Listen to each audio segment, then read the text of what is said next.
মা, যে ছেলেটা রাঙা ঘোড়ায় চড়ে মাকে নিয়ে ঘুরত বিদেশ দিকে দিগন্তরে।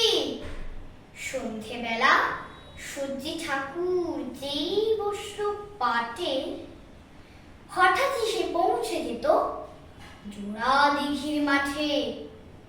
মাগো, তুমি বলতে পারো জায়গাটা ঠিক কোথায়? সত্যি কি মা ভয় চলে যায় মরা নদীর সোঁতায়?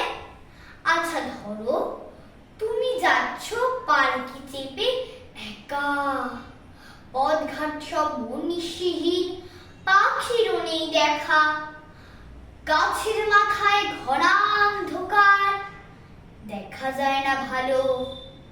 ভাবো হঠাৎ দিঘির পাড়ে দেখতে পেলে আলো, আর তখনই শুনতে পেলে আরে রে, এক নিমেষে 10-12টা ডাকাত এলো তেড়ে। ধরো তুমি সিটিয়ে ভয়ে পালকিরি এক কোণে চুপটি বসে আমার কথা ভাবছো মনে মনে।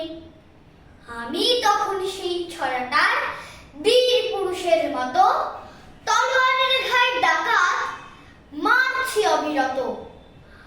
আমার রণমূর্তি দেখে তোমার সে কি কষ্ট, রক্তলিক স্কুল ড্রেসটাও একেবারে নষ্ট। ব্যাপারটা কি রোমাঞ্চকর ভাবা যায় না মোটে।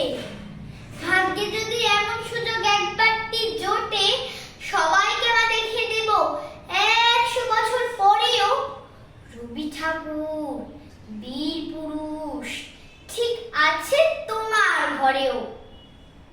ওই যা দেখো বলে ফেললাম